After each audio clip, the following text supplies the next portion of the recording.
lunchtime of the 13th of August 2018, Nickole Utoft Atkinson contacts police when her friend Shanann Watts missed appointments that morning and can't be found.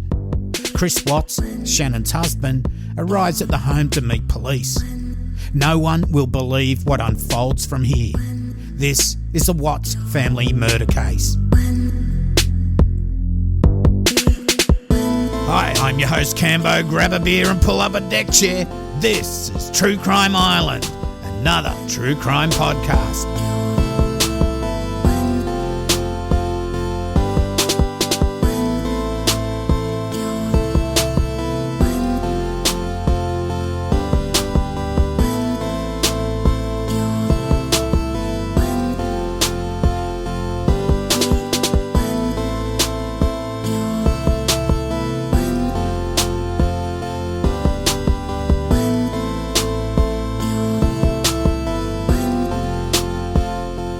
Hi Islanders, well, before we get into this week's episode, I'll thank quite a few people for last weekend. As you may well know, on Saturday night we had the Australian Podcast Awards organised by Dave Gertler and Anna Riddell.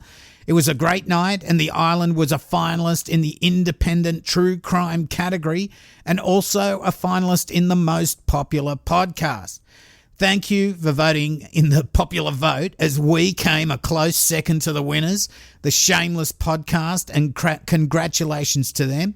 Also, we missed out on the independent true crime category, which is judged by the critics, but I'm so happy that one of my podcast friends, Sarah from Let's Talk About Sex podcast, took out that title. Tara and Barney from Bloody Murder and myself, we're going to lynch the winner if we didn't win, but we love Sarah so much so she was able to escape our treachery. Also, the next day, we had the meet-up with Bloody Murder, Let's Talk About Sex, Evidence Locker, Forgotten Australia, Mall Podcast at the Marlborough Hotel in Newtown, and it was a great success. Everyone had a great time. All went away with some sort of prize. Now, I won't mention everyone, but I want to mention one special Islander that attended the meetup. Now, I want everyone to give 3 cheers to Curtis. See, Curtis has particular challenges getting around, but this did not deter him at all. At around 7:30 p.m. Saturday night, Curtis got on the XPT train from Southern Cross Station in Melbourne. He rode the train 11 and a half hours or so to Sydney. He then had coffee in a cafe until the Marlborough Hotel opened at 10. He then waited for us to turn up at about 1:30, 2 o'clock. Then after the meet-up, I took him back to Sydney Central Station to catch the train back to Melbourne overnight, and he arrived the next morning. Now, Curtis loves the island and listens to the back catalogue regularly. And when people ask me why I do this, I say it's for the Islanders, as honestly, if it wasn't for your support, I would have finished this a long time ago. Now, Curtis, mate, you are a legend. I mean, this blew me away. And thank you so much. And you make sure next meetup, which will probably be in Melbourne, that you get along to that, mate. You're absolutely fantastic. The salt of the earth. So, on to this week's episode. Now, I watched this case develop as it happened, but as sometimes happening, being the podcaster doing this true crime all the time, I see the headlines, but I don't really have time to actually read into a lot of the detail. Now, I did notice this one just kept coming up in my feed all the time. Now, once I did look further into the case, I think I was probably shocked as anyone would be on what went down.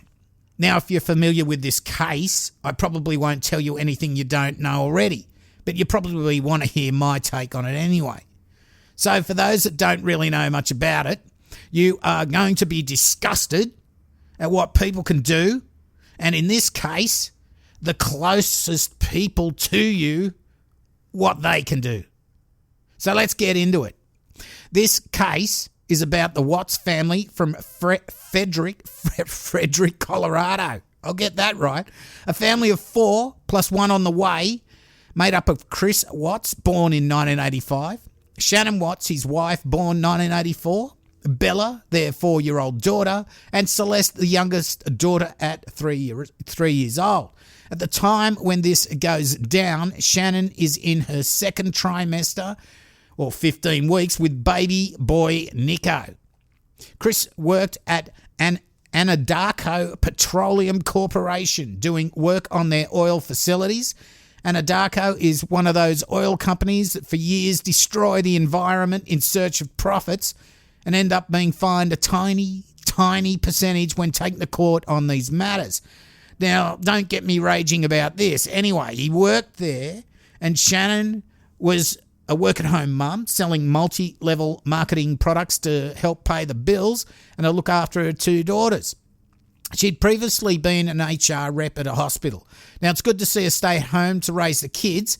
Now, the kids, Bella and Celeste, they love their mum and dad, and especially their dad, as can be seen by the family videos online, where Bella sings a song on how much she loves him. The family had and were having some financial difficulties. They'd been declared bankrupt a couple of years before and were obviously still getting over that hurdle. They lived in a 2-story, 4-bedroom house, which from the videos online looked neat, clean and tidy, and furnished with some quite fashionable stuff. Not cheap, not the IKEA type stuff. It looked pretty good. And now, from the outside, the whole family looked perfect. And when that happens, there's always something going on. There's a video that Shanann took a few months before August 13, where she's waiting for Chris to come home. She's wearing a T-shirt that has the words, "Oops, we did it again," printed on it, and she's holding a pregnancy tester thingo. When Chris comes home and into the room, he stops to take it all in. He reads her T-shirt and grabs the tester. Although he says he's pleased, you can see he's faking it. He stares at the tester thingo as if to hope there is a mistake. Now, if you want to have a look at that, you can check it out online. In fact, there's so much online about this case on YouTube. So the family of 4 is about to become 5, and they're going to have a baby boy to go with the 2 girls. But all is not as perfect as it seems on the outside. They are struggling with the bills, and with another baby on the way, things just aren't going to get any better. So now we get to the 13th of August 2018, and I'll be reading a lot of this from the Warrantless Arrest Affidavit report.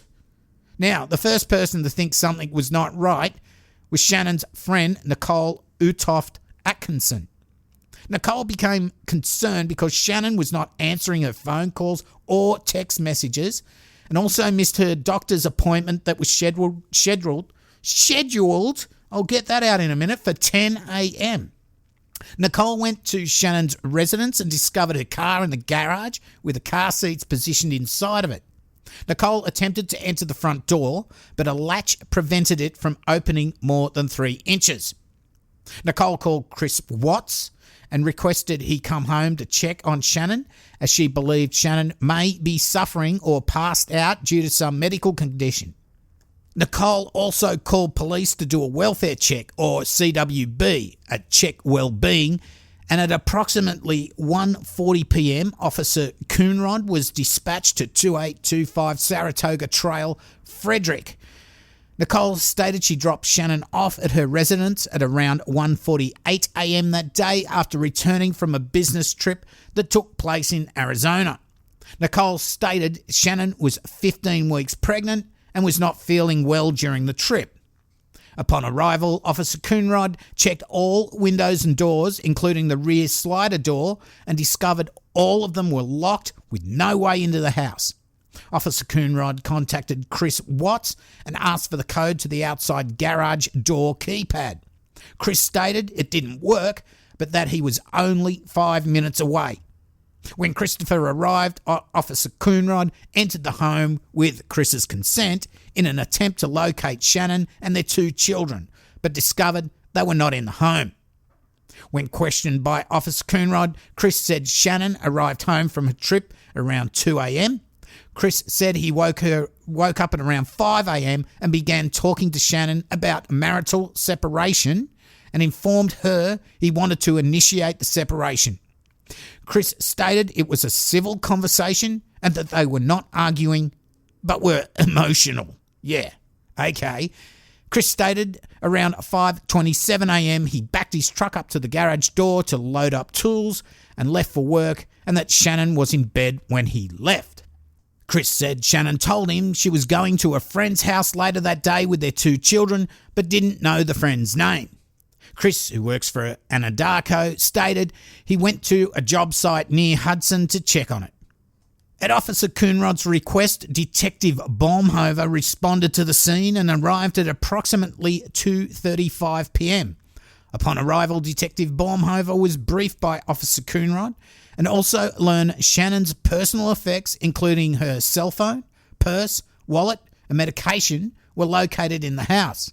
Upon entering the residence, Detective Baumhover observed Shannan's purse on a kitchen island and a suitcase located at the bottom of the stairs leading to the upstairs bedrooms. A pair of women's shoes were located near the front door. Upstairs, Detective Baumhover observed the bed in the master bedroom had been stripped of its bedding, which was lying on the floor. Officer Coonrod and Detective Baumhover both checked the bedding for signs of foul play, but found nothing. In a loft area located between the bedrooms was Shannan's cell phone that Detective Baumhover later learned was found between 2 cushions of a sofa located in the loft area. The next-door neighbour told police he had a surveillance camera and they may be interested in looking at the footage. Both the police and Chris went to the neighbour's house and they had a quick scan of the video footage which showed the side part of Chris's garage and his truck parked in front. It showed Nickole's car at 1:48 a.m. dropping Shannan off, and at 5:27 a.m. Chris backing his truck up to the garage, loading things into it and then leaving. They requested a copy and then the cops motioned that they were leaving, which seemed to please Chris, who started to walk out the front door. The cops then stopped and you can see Chris stop, look back, hoping the cop would follow like, you're coming out, aren't you? The cop then told Chris he would see him outside and Chris reluctantly left. At this moment, the neighbour told police that Chris was acting really weird. So, you can imagine what was going on through Chris's head when his next door neighbour tells police he's got video footage that might help. Chris provided consent to check Shannan's phone and ultimately surrendered it to allow Detective Baumhover to examine it for the information leading to Shannan and daughter's whereabouts. Detective Baumhover, I'm just not getting his name right. Baumhover transported the phone to the Frederick Police Department. A neighbourhood canvass was conducted for several hours later that evening by patrol, and a check well-being bolo was initiated through dispatch. Now, if you're an Aussie, well, a bolo is a beat on the lookout, right? But if you're an Aussie, the bolo is the local bowling club where you go to get cheap beer. Anyway, a bolo was going on. They're looking for her everywhere. The next morning at approximately 7 a.m, Detective Baumhover learned that neither Shannan nor the girls had returned to the residence. Detective Baumhover requested an immediate press release be issued and initiated assistance from the CBI and ultimately the FBI. Some TV crews turned up to interview Chris. Now, they turned up and interviewed him separately rather than at the same time like a normal press conference. Now, this point was brought up by my YouTube true crime friend Stephanie Harlow, and she thought it may have been set up by police that way to try and see Chris's reaction. You can imagine at this stage, regardless, the closest person's always going to be a suspect. Now, by the way, check out Stephanie's YouTube channel. Search for Stephanie Harlow, and it's Harlow with an E at the end. If you like my style, you're going to like Stephanie's for sure. Anyway, so he's got these multiple interviews going, we think set up by the police to try and, because Chris seems nervous in front of the film crews while pleading tearlessly for the safe return of his family. And by this time, I reckon the police, starting to get a strong suspicion that Chris is not telling the whole truth. Now, I'm going to play the raw audio from one of those interviews. That's from a Denver 7 interview by Thomas Hoppo. Anyway, here it is. Chris Watts, WATTS. What's going on right now around your house? Right now, it's got K9 units, the sheriff's department. Everybody's like they're doing their best right now to figure out like if they can get a scent, see where they went. If they went on foot, they went in a car, or they went somewhere. And right now, it's just like they've been on point. They're going through the house trying to get a scent, and hopefully they can pick something up to where it's going to lead to something. What happened? Your wife came home. Tell me what's. She came home from the airport 2 a.m. and I left around 5:15. She was still here, and like about 12:10 in that afternoon, her friend Nickole showed up at the door. Like I had texted Shanann a few times that day, called her, say but she never got back to me. But she wasn't getting back to any of her people as well, and that's what really concerned a lot of people. Is like if she's not getting back to her, like if she doesn't get back to me, that's fine. Like she gets busy during the day, but she didn't get back to her people, which was very concerning. And Nickole called me when she was at the door, and that's when I came home. And then walked in the house, and nothing was vanished. Nothing was here. I mean, she wasn't here. The kids weren't here. Nobody was here. What's your wife's name? Shanann, Shanann. What's your kids' name? Bella and Celeste. How do you spell Celeste? Celeste. How old are your daughters? 4. Bella's 4. Celeste is 3. And so, how many times did you try calling her? I called her 3 times, texted her about 3 times just to say, what's going on. Like because after I called her and texted her once, it's like maybe she was just busy. Like she had just gotten back. Like everybody's probably calling her from her trip. She just got back from Arizona, and I figured she was just busy. But when her friend showed up, that's what it was like. It registered like, all right, this isn't right. Do you think she just took off? Do you think? I mean, right now I don't even want to just like throw anything out there. Like, I hope that she's somewhere safe right now and with the kids. But I mean, could she just taken off? I don't know. But if somebody has her and they're not safe, like I want them back now. Like that's what's in my head. Like if they're safe right now, they're gonna come back. But if they're not safe right now, that's the not knowing part. Like if they're not safe, last night I had every light in the house on. I was hoping that I would just ran over by the kids running in the door and just like barrel rushing me, but it didn't happen. And it was just a traumatic night trying to be here. I'm gonna ask some kind of tough questions about your relationship with your kids. Yeah, my kids are my life. I mean, those smiles light up my life. And just like, I mean, last night, like during when they usually eat dinner, it was just like I missed them. Like, I mean, I missed telling them, hey, you got to eat that, or you're not gonna get your dessert, and just like you're not gonna get your snack after. I missed that. Like I missed them, cuddle up on their couches. They have like a Minnie Mouse couch and a Sophia couch that they cuddle up on and watch, Bubble Guppies or something. And it was just like, it was tearing me apart last night, and I needed that. I needed that last night, and for nobody to be here last night and to go into their rooms and know that I wasn't going to turn the rain machines on, and I know that I wasn't going to turn their monitor on, and know I wasn't going to kiss them to bed tonight. It was. That's why last night was just horrible. I couldn't do it. I want everybody to just come home. Like wherever they're at, come home. That's what I want.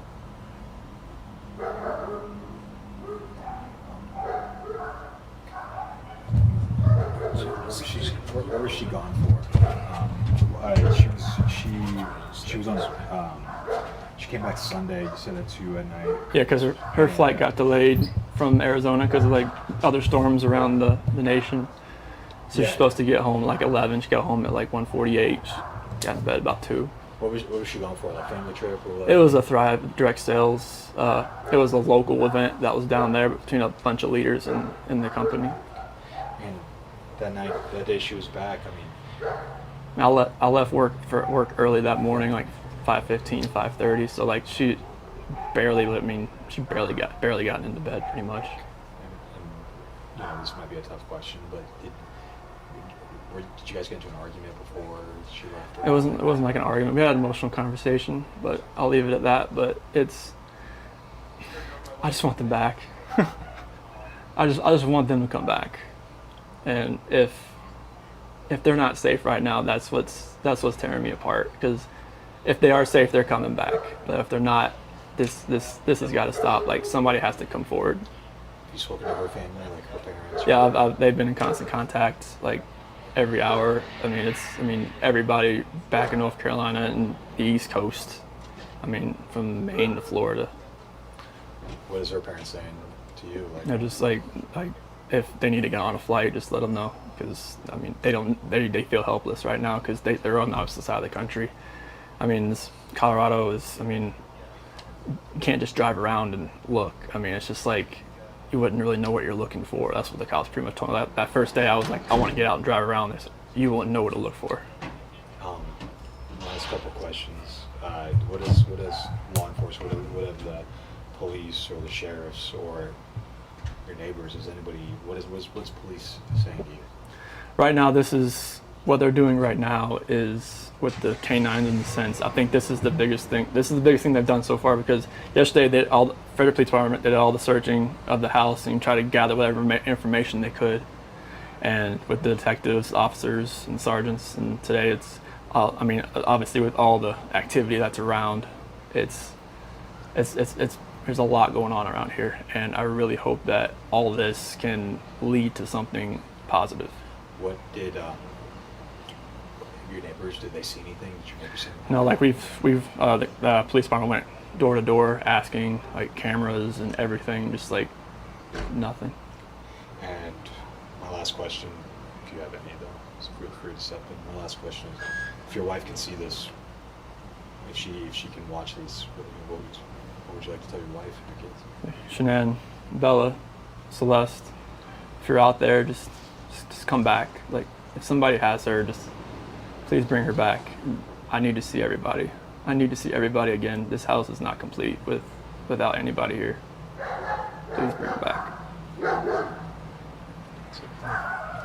That's it. I can take that mic off you now.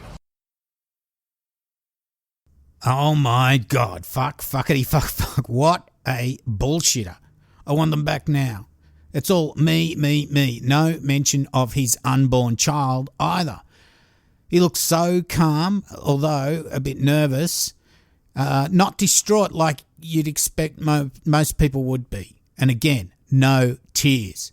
Now, as you can imagine, Chris's story that his pregnant wife and 2 children are missing goes viral.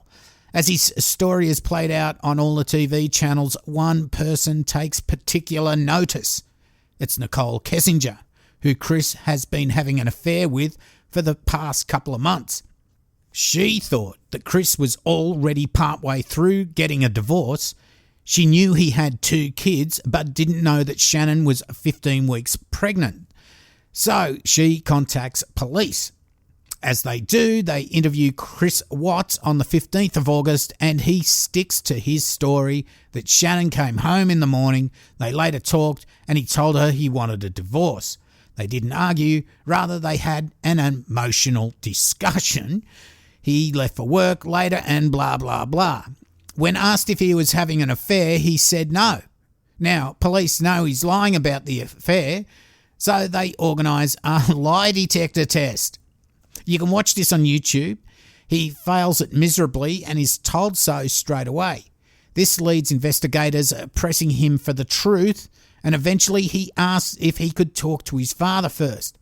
His father comes in and Chris tells him that after he told Shannan he wanted a separation, he walked downstairs for a moment and then returned to his bedroom to speak with Shannan again.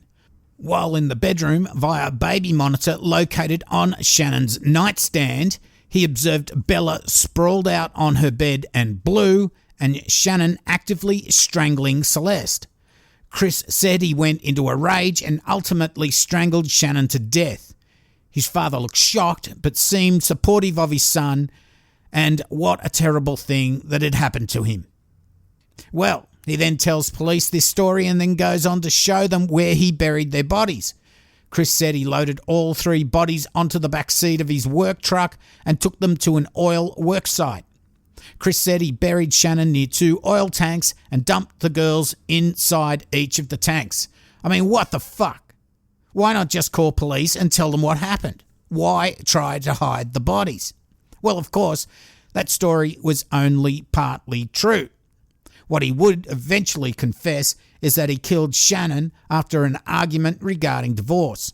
While strangling her, Bella walked in. He told Bella that her mother was sick. He then wrapped Shannan's body in a sheet. He loaded her onto the back of his work truck and his daughters without car seats in the back. He smothered both children with a blanket in the back of his truck. Then he buried Shannan near 2 oil tanks, as I said before, and dumped the girls inside each of the oil tanks. Yep, 1 girl in each tank. Now, it was reported that Chris said his wife may have been praying while she was being strangled, and that Bella screamed, "Daddy, no!" as he smothered her. I mean, what? Also, it looks like he actually killed his daughters before he drove to bury Shannan. I mean, it doesn't really matter if he did it before or after, I suppose. Bella looked like she struggled while being killed, as it was found during her autopsy that she had bitten her tongue. I mean, fuck, what a mongrel fucktard. He would eventually be charged with 5 counts of first-degree murder, 1 each for Shannan, Bella and Celeste, plus 2 for Bella and Celeste for being under 12 years of age. He also got unlawful termination of pregnancy in the first degree for the death of his unborn child Nico, and he got 3 charges of tampering with a deceased human body, which is a Class 3 felony.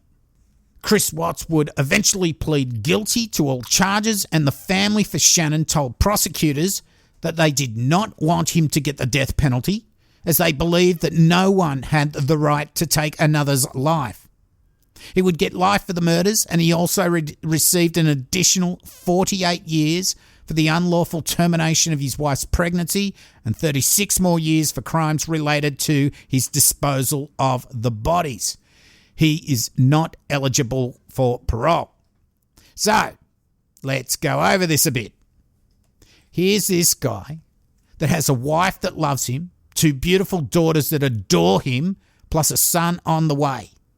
Okay, they did have financial difficulties, having become bankrupt previously, but they seem to be getting through that. And although from the furnishings in the large house and the number of shoes in the closet, they look like they weren't really budgeting well enough for the income they did have. Now, I'm not victim shaming in regards to the shoes, as even Kate has many shoes. But it does indicate that both of them were spending whatever money was coming in. Now, Shannan loved Chris, but she was becoming a bit frustrated with his increasing coldness, and she did write some things about it shortly before she was murdered. Just a few days before, she told a friend that Chris was so cold when they went to do the ultrasound that she decided to cancel the gender reveal party. And she also sent a photo of a handwritten note that she wanted to read to Chris to another friend. The note mentioned how she didn't understand how they'd fallen out of compatibility. Now, I think this fallen out of compatibility was Chris Watts' term, and she was just repeating it to her friend. Now, Nickole Kessinger. At first, there was a bit of hostility towards her, people accusing her of being a house wrecker, but in the end, the truth came out. Chris had told her he was finalising his divorce. He did tell her he had 2 kids, but didn't tell her that his wife was pregnant. Now, they'd only just started getting a little serious towards the end, and Nickole wanted Chris to finalise everything before she came into his life full time. She noticed that the few times they went out together, that Chris would pay for everything using gift cards that they gave out at work, and Nickole and Chris did work at the same place. Now, looking back on this, you can see that he was covering his tracks and not using his credit card, which Shannan would be able to check. In fact, she did get a few notifications on her phone about restaurant bills that seemed to be too big for just one person and in locations that Chris was not supposed to be.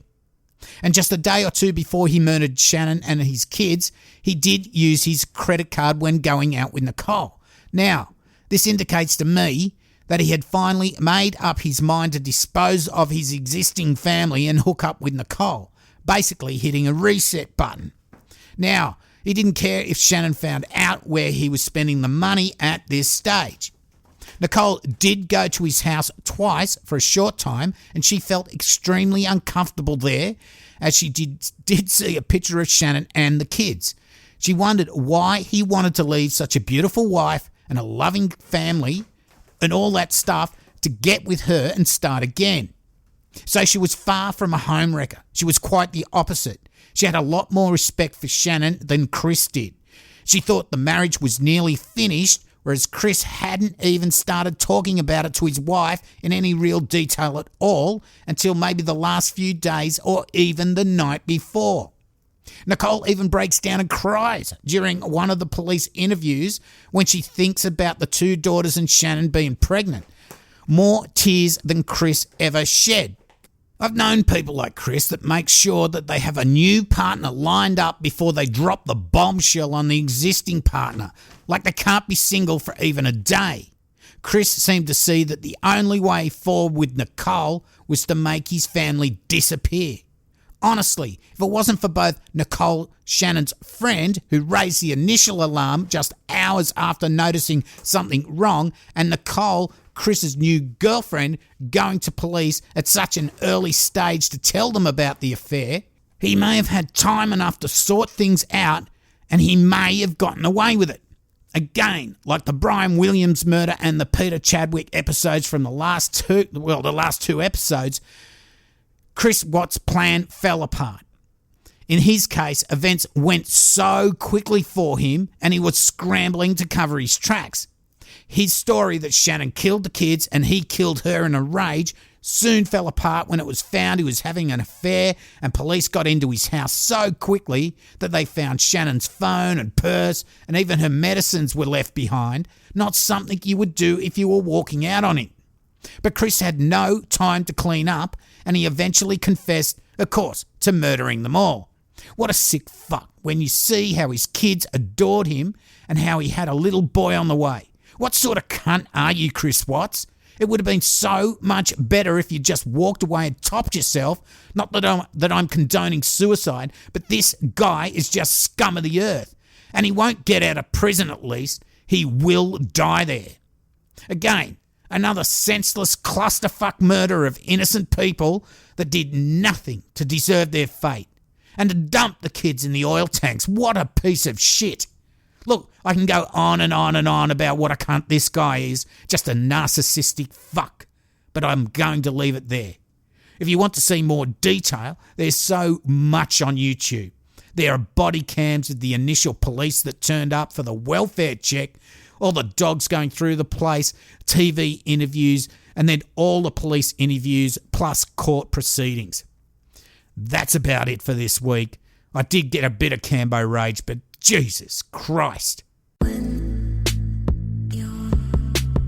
Now, let's get to the Patreon shout-outs. So this week there's Jeff Chapman, Luke and Nicola York, Phineas Foley, Leah Cook upped her pledge, and Rachel, thank you so much for your support of the island.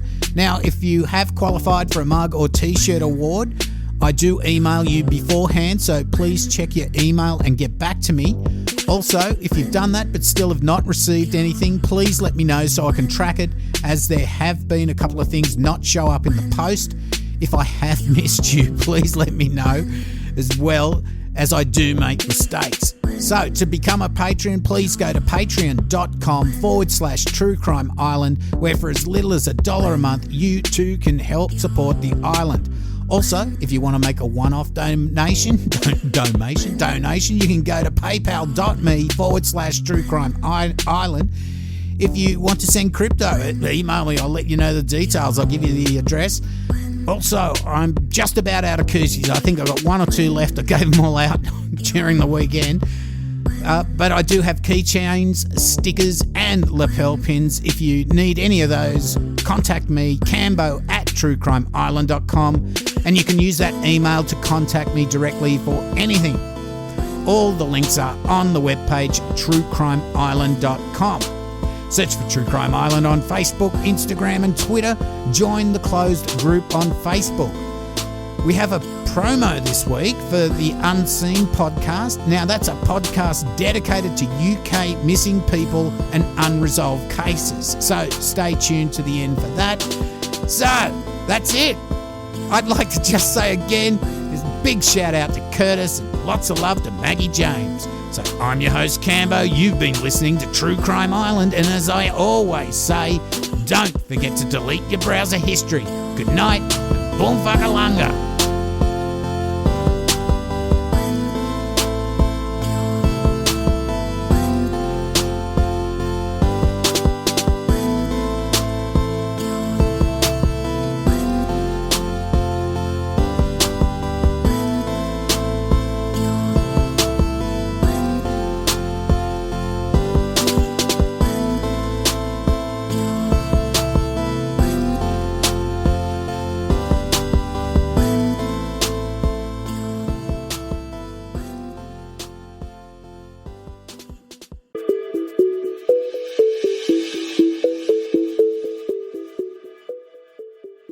At the Unseen podcast, we look at cases of missing people, unresolved investigations, and above all, we focus on UK true crime. So if you want to listen to UK cases and care about little-known stories that might have been forgotten about, then we are the podcast for you. Join me, Caprice, every Sunday as we delve into these stories. You can find the Unseen podcast anywhere you are currently listening, and I hope you can join me in discussing forgotten and unresolved cases.